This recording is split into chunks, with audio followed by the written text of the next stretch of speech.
feel like the interest rate decreases and increases that we saw throughout the pandemic have kind of broken the tie between interest rate increase, meaning price decrease, and like that inverse effect that we see. So even if your predictions are correct and we see some incremental decreases in the overnight lending rate throughout the year, I don't think we're going to see these crazy spikes in equity every time that happens. I think we're going to see some conservative gains year over year, and it's going to be a very healthy, somewhat balanced market.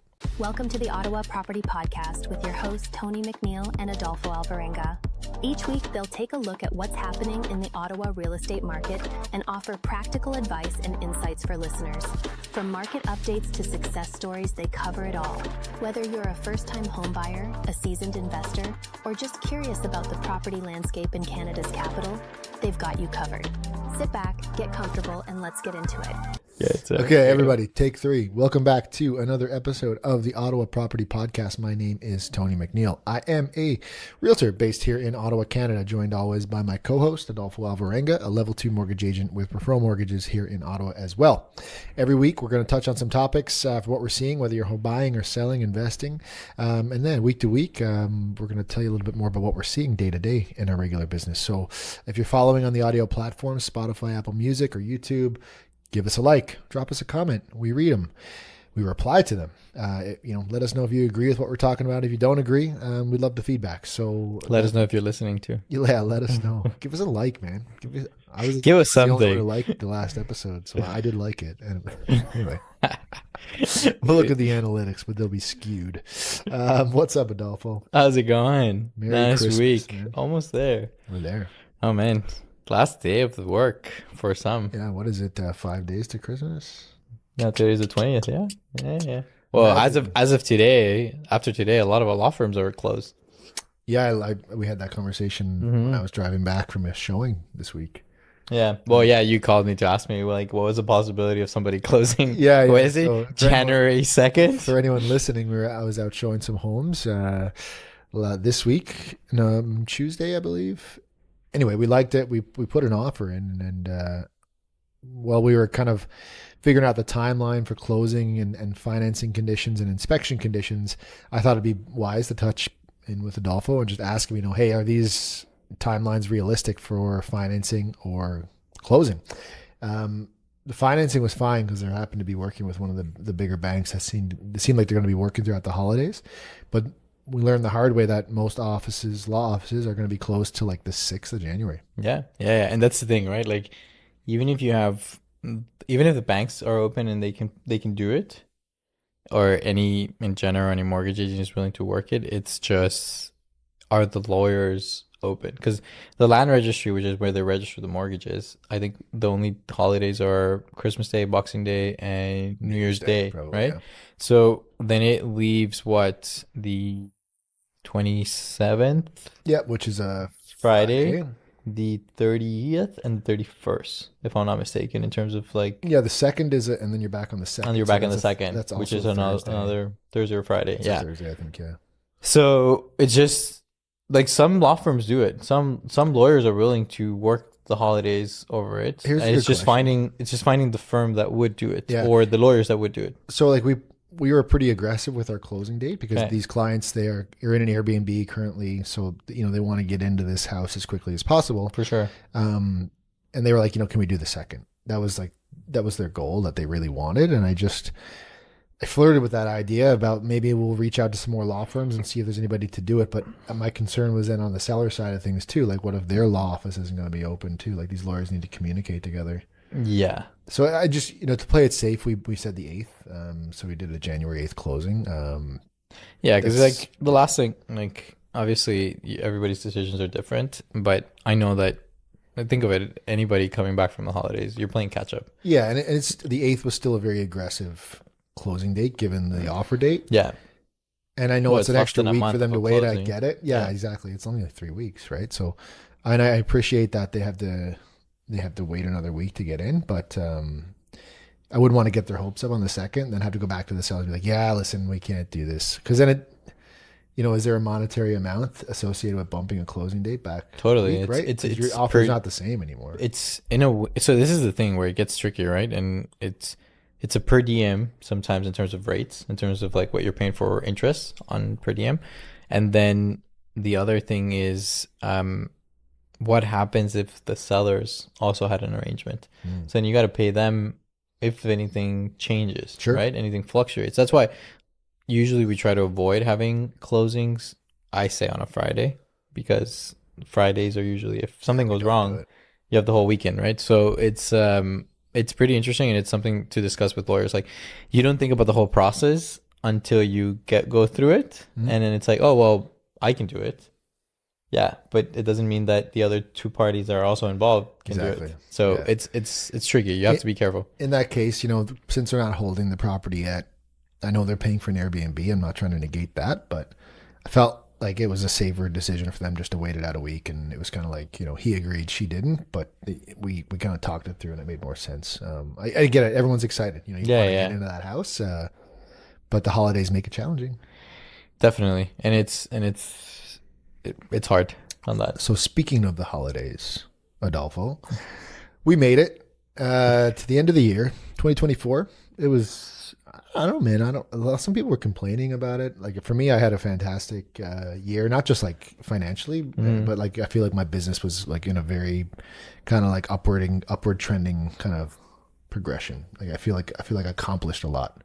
That's good, because that's your full solid year in Ottawa. Yeah, how does that first feel? Full year here. Yeah, it feels great, man. I mean, it's a completely different market. 100%. You've got your toes in the water. Like you're already more established, you feel? Yeah, it's hard to believe that I did 5 years in another market before coming here and starting fresh. But I'm glad that like starting fresh, knowing what I already knew, is so much better than like I think back to that first year I had in real estate. Oh, totally. I was talking about this to a new colleague.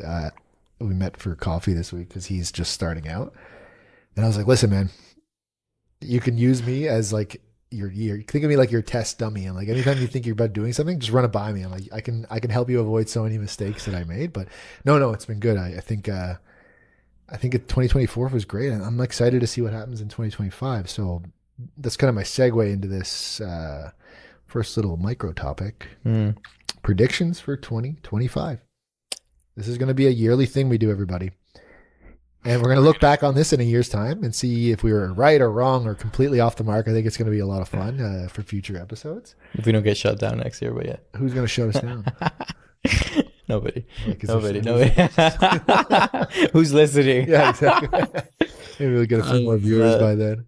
Yeah, hopefully that'd be great. I would say, honestly, it's hard to say, because this is where I find it tricky. You got to adjust based on how the market is going. And at least for me, because yours might be a little bit different, but for me, you got to be able to offer the best advice in the time that they're asking for. Wholeheartedly agree. It's hard to like predict what's going to happen afterwards. But it's fun to try. But I know. And this is where you're loving it, because you're like, I have my crystal ball ready. We're ready to roll. I've been 4 for 5 or something this year. Yeah, you would have been 5 for 5 if you would have trusted your gut, but you didn't. Keep bringing that up, don't you? I would say personally, for mortgages, it's interesting because we're having the variable talk. Yeah, and it's becoming more and more popular right now.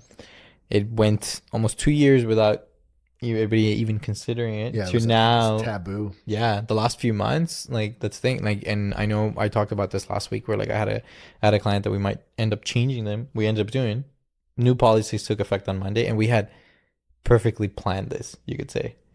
But obviously, you need the execution for it to work out properly. But I made sure I told the client, like, look, this is a new policy coming to take effect Monday. We can decide what we want to do. I gave them the weekend. They're like, I talked to them over. Just to be clear for the ones listening, you were talking about 25 versus 30-year AMs? Yeah. The 25 versus the 30-year AM for first-time home buyers, right? So I cleared it with the financial institution that we were working with. I made sure I contacted the lawyer so that they would have their, because the lawyers have to usually schedule a signing appointment. So I made sure I contacted them before, just so that they don't have to schedule them twice, because we're going to be changing paperwork, right? So Monday came around, everybody was kind of ready. We got the 30-year AM. We even switched the rate from a 3-year fixed to a variable rate. Oh shit. And with the hopes, just because of the market, if the rates drop come January by 0.25 based on what they're predicting, there's a big chance that rate would be better Than the fix. in within the year. Like even if in just by that 0.25 drop, it would be very close to what their 3-year fix would have been. So then the question lies, like this whole year, I was suggesting most of it like 3-year fix, because we don't know when the rates are going to start immediately coming down. June started hitting, July, no one would have sat here a year ago and predicted that many rate drops. No, up until this. I don't think so. I completely agree with that. Yeah. So let me ask you questions. This is what we'll do. Okay. I'll keep them very. I'll try to like. What am I trying to say here? I'll try to keep them in like chronological order in my mind here. So, where do you think the overnight lending rate will be this time next year?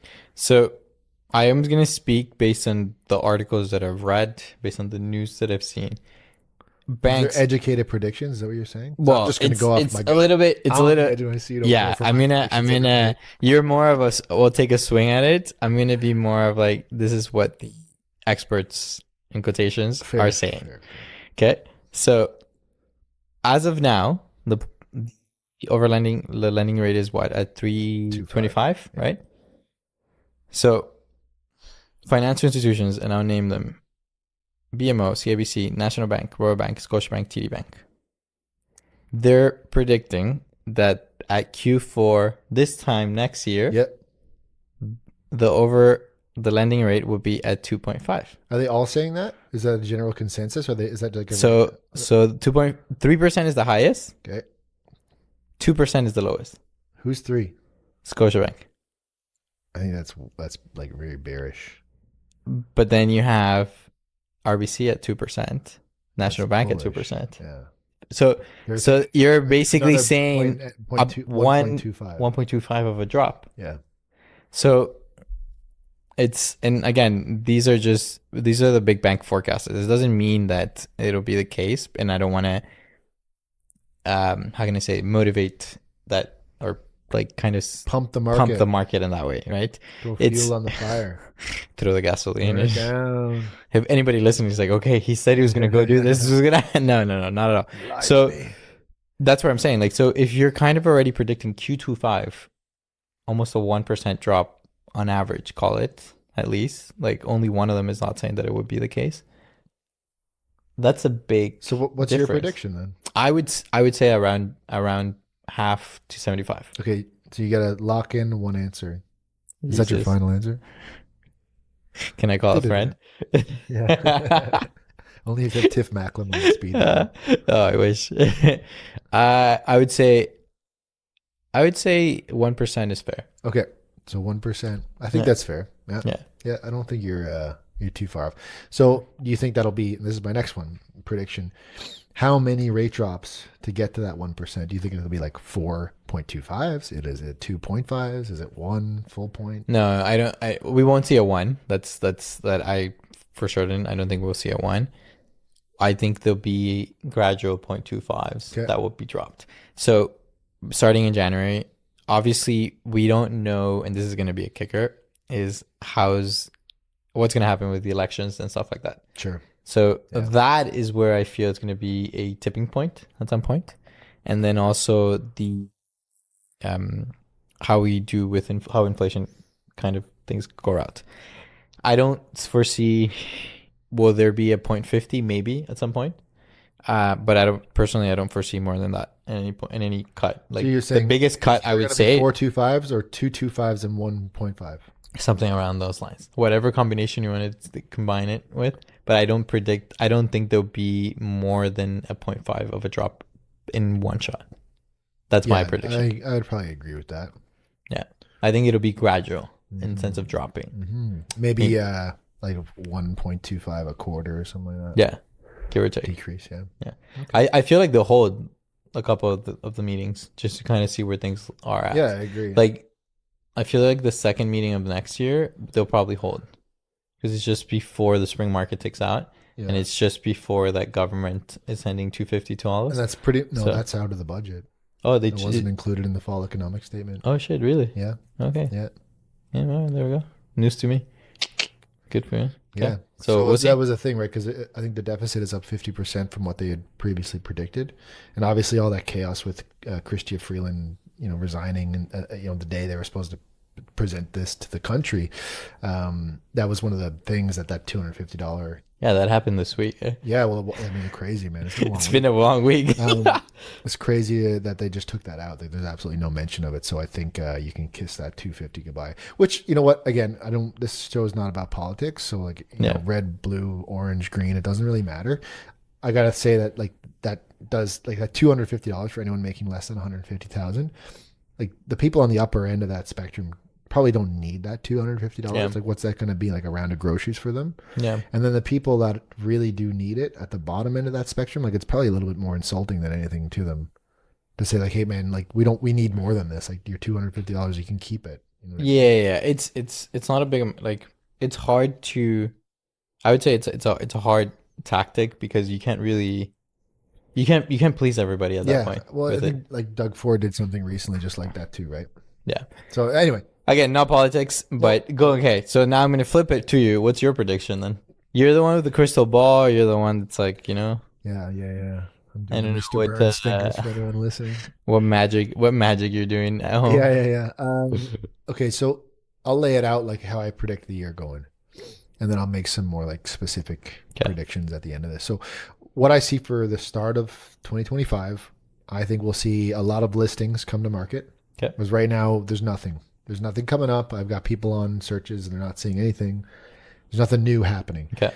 So I think January, February, March, you'll see increase. And I do believe that you'll have a lot of buyer activity, especially the first couple of weeks in January. I bet you see a couple of people like get some really good prices. Okay. I think the issue will be like if we do see that flood of inventory come back for the spring market, how quickly does it get absorbed? Hard to say, but I do believe, and I'm sure you can probably back me up on this, is that you've probably seen an increase in pre-approvals already towards the end of the year for next year, right? So people are kind of getting their ducks in a row. So I think that spring market's going to start early. I think if you're waiting until April or May to see what happens, like you're going to be caught in like and again, I don't want to sound like I'm pumping the market. I don't think there's going to be this crazy kind of wave up in terms of pricing, but I think you'll see some steady increases month over month and certainly year over year into 2025. So the people that are buying in the beginning of the year, they're going to be in a better position financially than anyone waiting for May or June. Certainly, I mean, unless you absolutely have to. Like, I think you're there, right? I think if you're looking at the window, we're kind of in that opportunity. If you wait too long, maybe you see a little bit more competition. It kind of goes back to the townhome bit we did last week. Where, in terms of the numbers? Yeah, because if you're looking at the average price and the average home and the average income, you got a lot of buyers competing in that same... Median. He means median. Median price. Yeah, sorry. Thank you. Median. Oh my gosh, average. He doesn't like average. But I think you'll have a lot of people competing for the same stuff, right? Yeah. So we did see that this year as well. So that being said, I think we'll kind of get back to like cyclical pricing as well. Like I think if you're buying in the spring or selling in the spring, the sale prices will be a little bit higher than they are in the summer. Yeah. I think in summer it'll soften a little bit. And then I think, September, it'll have another little spike again. It's going to be a very like traditional market. I don't think we're going to see a crazy equity kind of boost in everyone's sale prices as much as I'm sure that some sellers would like that. I just don't think that, I'll tell you something that I kind of been thinking about. And I feel like the interest rate decreases and increases that we saw throughout the pandemic have kind of broken the tie between interest rate increase, meaning price decrease, and like that inverse effect that we see on both. I don't think they're working in like super tandem like they used to be.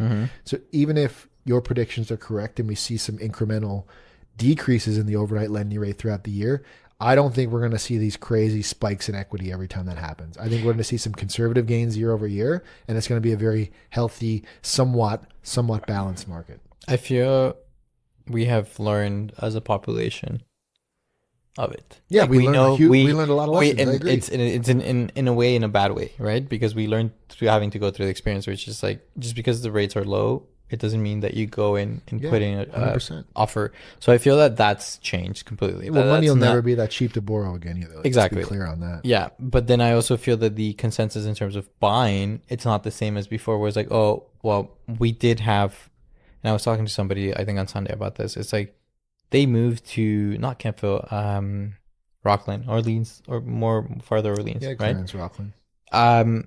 Because they wanted more space, more ground. But now he's telling me commuting to work. It's got to be a nightmare. Well, he has to go every day. He drives over to Place Orleans, and then from there takes the LRT, and then it back, right? And it started off with what, 1 day a week, 2 days a week. So that is where I feel that we won't see, people are going to actually start to consider, and it's like we're not going to drop that much money because like you still have to go to work. You still like there's still these other expenses. So it's not as before. Where it's like, oh well, I'm at home, I'm saving all this money, I can afford to do this. Yeah, I agree. So I agree with you when you're saying it's like just because the rates are dropping doesn't mean that the prices are going to go up as much as sellers would want that. Sure. But I do feel that the rates dropping will incentivize more buyers to get into the market, but not dropping big offers. I agree. Like there'll be more competition, and we're starting to see it. Yeah, I still think the conditions will remain. I don't think people are going to be buying. And I think they should. I still think they should remain. Yep, I agree. Wholeheartedly agree with that. Yeah. I think that's something we got to get used to as sellers, for sure, that no one's going to buy your property unconditional unless it's, I can't say no one, because there's obviously going to be. Yeah, there's the odd ones, but it's not going to be as popular as it was before. 100%. Let's say like it's not going to be the norm, or like in COVID, like, and I remember working with this realtor, and I'm not going to talk shit about it, but like he was upset at, I won't tell anybody. I want me to speak out the name, brokerage even and everything. Wow. He even told the client to drop me because I wouldn't give the client a pre-approval with no conditions. Yeah, it's crazy, man. And it's like, I can't take that risk. It wasn't a client that if something went wrong, there was a backup. It was, if something goes wrong, you're in deep waters, you're getting sued for that. Well, it's funny enough with this client I helped purchase this week with their conditional offer that we have some inspections on after the weekend, but I was like, listen, let's do inspection, we'll do financing. I'm like, and they're like, well, no, we don't need the financing. I was like, no, like we'll just put it in there. And like, yeah, but we don't want it to like deter our chances of getting, like, guys, it's only you right now. Yeah. There's nobody else. Let's just throw it in there and you're protected. If for some reason something happened before the inspection, at least you have a little bit of a fallback and a safety net where you don't have to shell out money for, an inspection that you, for a house you can't afford. Yeah, because that's the other thing too. Like, let's say if you put both inspections, both financing, those conditions, inspection and financing. Personally, I don't know how everybody else works, but personally, I want to make sure that the financing is in order for my client before they go do the inspection. Agreed. Because you don't want them to, one, waste time, your time, inspector's time, their time. And their cash. And then their cash for that inspection. Imagine every time you're having to make an offer, there's an inspection. There's a possibility of it going wrong. But then that's, what, at least $500? It's usually like, for, let's say, a 1,700 square foot home, it's probably $550. Okay. So at least $500. At least. Yeah. You get what you pay for. There's guys that do it cheaper, but hey, well, let's do that. That'll be a good episode another time. I can tell you about a really fun inspection I was at this year. Anyway, continue. So what I'm saying is, like, it's $500 that I wouldn't want my client to spend if I can't put their ducks in order for financing. What's the point? It's not going to go through. Yeah. It's not going to go through, even if the inspection comes back positive. So that's where we try to work together in sense of like, okay, give me enough time for the financing condition, get it out of the way. So let's say in your client's case, if they wouldn't have had the financing condition, it's only inspection, they kind of have to go through the inspection. Yeah, you can't really be like, oh, we don't want to move forward based on our inspection clause that we didn't actually use. Yeah. You could, but it's tough. There's a lot of gray area there. I wouldn't want to go down that road. That could be I don't know. If you have to look it through a microscope, So back to the point. I think you'll see a lot of those safety nets and conditions still apply in 2025. I think anyone, pumping the market or being really bullish on TikTok or whatever, I do see a lot of realtors being like, you got to buy now. Prices are going to go up and up and up. I think there's not enough evidence to say that's going to happen, because if you look at it, like if you just look at the numbers in our country, not just our city, but the average income and the average home price, the delta between the two just don't make enough sense for it to justify another crazy spike. Yeah. The affordability is just not there. Yeah. And it's simple as that. So like, yes, we'll see some conservative gains year over year, maybe for the next decade, man. I just don't know if we'll ever see that. Like, I really believe that was a once in a lifetime generation thing. Yeah. right? I agree. And it's like, it's that these new policies, these new things will help with affordability and first time home buyers getting into the market 100%. But like you said, I think we've learned where the buyers are cautious of the offers that they're making because every dollar counts. 100%. And I think that's how it should proceed going forward. So I want to just a few more things I want to make a prediction on, just to be a little bit more specific. So back to your point about these new government incentives or policies for people to get into. So I think with the new mortgage rules and the allowance of insured mortgages up to 1.5 million, I think you'll see an increase in the detached. I think detached will do pretty well next year. We were up about 2.5% year over year for November. I think if you look back on it, so if you kind of predict a year forward, I would say detached market is up probably like 4 to 6%. I think is what it's going to be year over year. I think they'll do well. There'll be a lot of sales. There's going to be a lot of people moving up out of the townhomes. And I think the townhomes will still be the big winners next year. Totally. It's the bread and butter for some home buyers. Absolutely. So if we're at a median sale price right now, about 580,000, I bet you can tack on, I would say 10% minimum. I think they'll go up next year. So I think you'd be looking at like a $60,000 year over year increase in townhomes. We got to make sure we write these predictions down. Yeah, we'll come back and listen. Make sure Tony, like everything he's not going to tell me afterwards. He's not going to tell me afterwards and be like, "Oh, I didn't say that."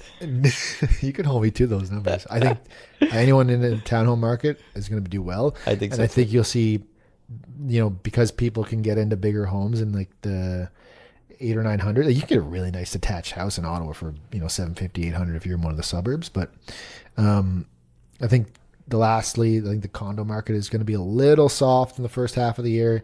Like there's still a lot of condo inventory available. And a lot of that's like in the downtown core that drags that number down. But because we don't have a lot of new condo development for purchase in terms of the startups, everything's really just purpose-built rentals, which is great. I mean, housing is housing, don't get me wrong. But I think because of that, like it'll take a little bit of time for that inventory to be absorbed. But I think, Q3 and Q4, we'll start to see some okay gains. But I think year over year, like I don't predict the condo market any more than 3 to 4 or 5%. And it's hard, right? Because you also have those, like you said, those purpose-built like buildings, right? That are just rentals But I go a year further than that. Anyone listening who has a condo or is thinking about it as an investment, like 2026 is going to be the year. You think so? Because that's what kind of to my previous point about the lack of new purchase condos, the lack of those startups, it will create the demand. Like it'll come back. So like if everyone switches to purpose-built rentals and no one's building anything new to buy, then you have a finite supply. You do. So that's going to put upward pressure on pricing. It's just when does that kick in if we already have a lot of inventory that's pretty easy to afford already in the market? The only thing about that I feel is like as the years progress, the condo building becomes older. So then there's more to the reserve. There's more to condo fees and stuff like that. So it can also increase that additional payments that they have to do. Right. There's no doubt about that. So it's a very good point. I mean, every condo building is different. You would hope if you're buying into something newer, you have a lower condo fee to start. Unless you're buying into a luxury building with crazy amenities and that type of thing. But it really depends on, are you an end user or are you an investor? Because if you're an investor, I usually say go bare bones. You don't need to be paying for a pool that your tenant will probably never use. And then if you're an end user, maybe you want the pool. There's some couple of really nice pools. To each their own at that point, right? Yeah. Like everybody's life's different. But anyway, those are the predictions. I think I think it's gonna be really cool to see where we're at in a year's time from now. Let us know what you think in the comments, guys. Are we crazy or are we on the money? I mean, we got to clear up some stuff about our last episode too. We talked a lot about the home buyer savings account. First time home buyer saving account. Thank you. Make sure you open those before the 31st. Yeah, honestly, you've got a few more business days to do that. That's a very good point, actually, something we didn't talk about. But if you're thinking about opening one, do it now. So I'll let you kind of jump in. It's not even if you're thinking about opening one. If you're thinking about buying in the next year, just open it now. The next 15 years. Yes. But Anyway, no, I hear you. No, you're right. The sooner the better. Obviously, you're not it's, going to wait 15 years. It wouldn't matter if you're so going. the reason why, and we'll clarify it, right? But the reason why we're saying like it's very important to open it this year because it starts giving you the ability to deposit money in towards it from the time that you open it. So yes, there's a limit, and we had to clarify this because this is a conversation I had to have.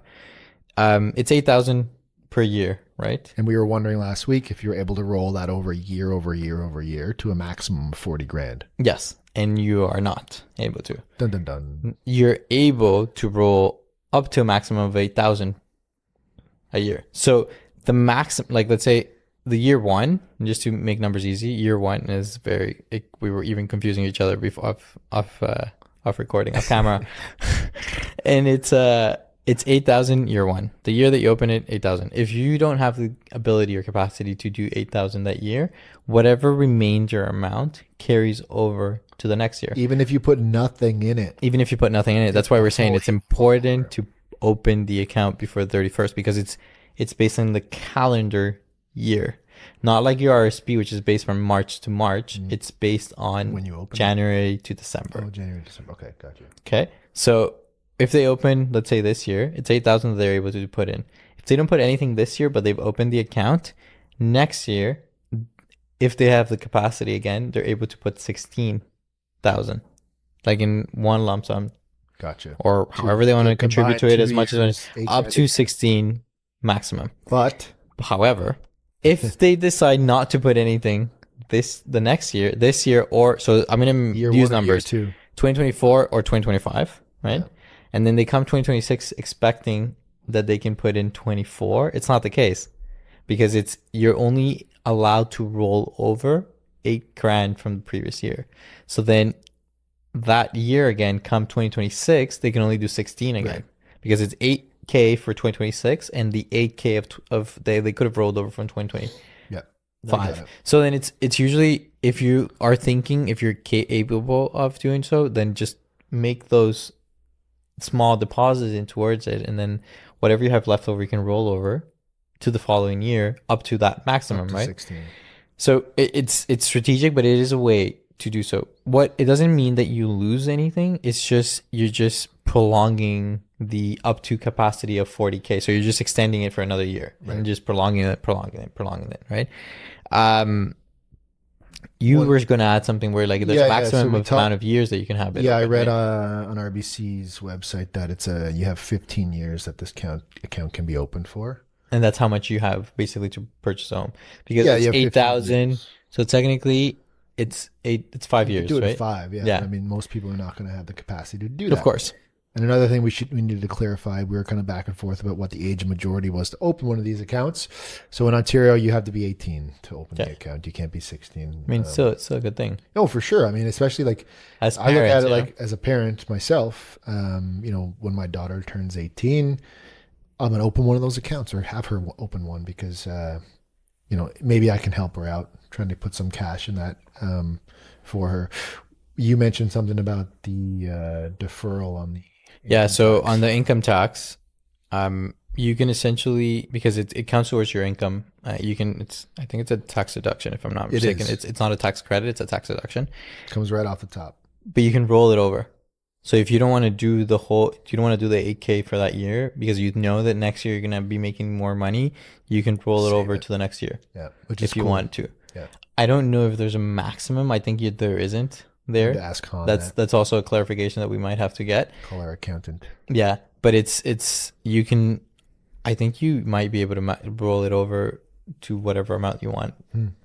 But however, that's a clarification. Is better. That's an accounting question more than anything. Yeah, we'll clear up that one for you guys. Yeah, this will be just the ongoing first time home buyer savings account show. It's even it's hard. Like it's the first year of it. Not everybody knows like the wording or everything that's going on. So it's like we're still kind of. Sounds like typical government policy. I mean, what do you mean? You're hitting the nail on the head there. But no, that's good. This is all good information for you guys to know. Like we dog on any level of government and their policies most of the time, but I think I speak for both of us when we say like we actually like this one. Yeah, it's actually a pretty useful tool, and everyone should avail of it. There is limitations to it, and obviously, like it's like who's going to have 8,000 to put into it, but it's actually a very good tool. Compared to everything else that's out there, it's probably the best tool. Yep, agreed. Okay, so we're chugging right along here. I want to just touch on one thing. You kind of mentioned your closing story about this, but the amortization and stuff. But everyone's been asking me, what are you doing for the holidays? And I honestly thought it was going to be a little bit more of a chill kind of week. Yeah, that's what you said last episode. You're like, I'm going to disconnect on Friday. So funny. That's it. And then an offer comes in last day. It happening. Which, hey, I'm not complaining, but I kind of thought about it again, because we talked about it like selling over the holidays a few episodes back. And I still believe if you have active buyers or your sellers are wondering, what the activity is going to be like over the Christmas season, like I think you'd be surprised. Like even myself, my birthday is coming up next week, and I just booked like a listing appointment and walk through on my birthday because people are calling and they want if people need to sell, know that the opportunity is going to be there January through March next year. So I know, and our team as well are prepping a lot of stuff for the new year. So I think it's going to be a busier Christmas than we'd expect. Like I think there'll be a few deals go through, but again, back to my prediction, like I think those first couple of weeks in January, like are going to be hot. Yeah, I think so, because it was the same way in 2024. Yeah, and then it kind of cooled down a bit, and then spring market is going to come sooner. So, but it's just something I was thinking about, like activity over the holidays. So you think it's going to be a busy time during the holidays instead of it being like a little bit cooler? Yeah, as I honestly believe that like the buyers that are on the fence are taking themselves off the fence and they're saying like, okay, yep, start looking. Go. Yeah. Well, it's also, and again, we're not saying that the rates dropping is going to motivate, but it is going to open up their minds up. It's confidence, right? It's in the market. Yeah. So there's confidence in the market. If there is a prediction of January dropping by 0.25, that also tells you like, okay, then we should start getting our eggs in order. Yeah. 100%. Yeah. So, yeah, that's pretty much it. I think I don't know. Short episode. Is it? I mean, I don't know how much we recorded because we did a couple of takes before we started. There's a lot of nonsense at the beginning of this recording. First 5 to 10 minutes is probably a lot of us just talking. Well, I don't know. What else is on your mind? What are you doing for the holidays? I'm coming over to yours next week to cook. Right. And then I'm also coming to help you do some handiwork. It's going to be great, man. A bookcase. If we get started. I'm not sanding. I told you that. That's I know. I'm not doing. The rest I can help you with. Sanding, I learned my lesson throughout the years. No way. It's the worst for sure. It's like even if you put mask, even if you put anything on, like I honestly, like for the people who work in drywalling, my respects. Like I did it for years, man. I think about all the dust I was breathing in because we didn't wear like respirators or anything. But it's hard. It's not just that. Imagine coming to shower and stuff like that. But anyways. Well, the thing was like when we were doing it, like it's all year round, right? So we would like work in heat waves. On the heat wave days, we would start work at like 2 a.m. because by the time it was 11 a.m., it's just too hot to work. Those are the good old days. I don't miss that. I'll be honest with you. Like I went to school for carpentry, but I don't. I love working for it for my own. Like when we build this bookcase over the Christmas break, like it's something I really take pride in. But like working as a job, like it was not for me.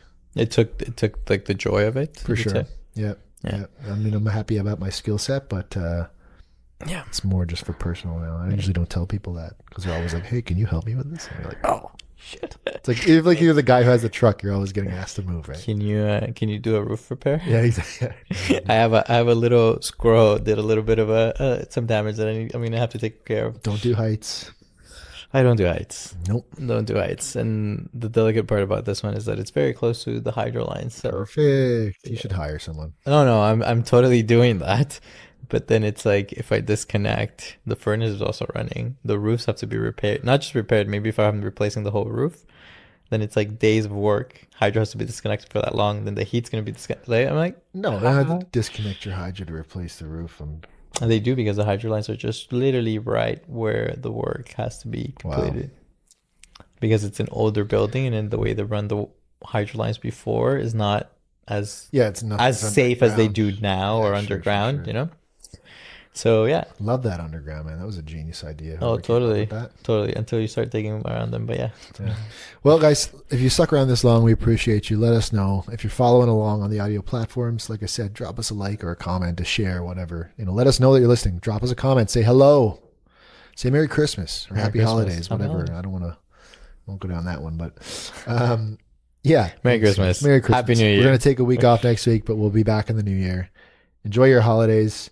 hold your family close and just like check out and really enjoy it. Like that's what I'm going to try to do. Yeah. It's, you never get this time again, you know? That's true.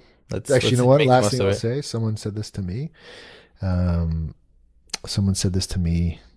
they were like, especially if you have kids, but if you look at it this way too, it's like it could be for your parents or whatever. Like we talk about time in like length of years. So you're always like, oh, you know, my kid's 2 years old, so I've got probably 16 more Christmases until they go, or 16 more years until they move out. And then when you break it down by seasonality, so if it's 16 Christmases or like 16 birthdays, like it sounds like a lot smaller, right? Yeah. When you're talking about one event versus a whole year. Yeah. So perspective, people. That's true. Enjoy your Christmas. Anyway, Yeah. Thanks, guys. Ciao, Peace. guys. Peace. Happy New Year.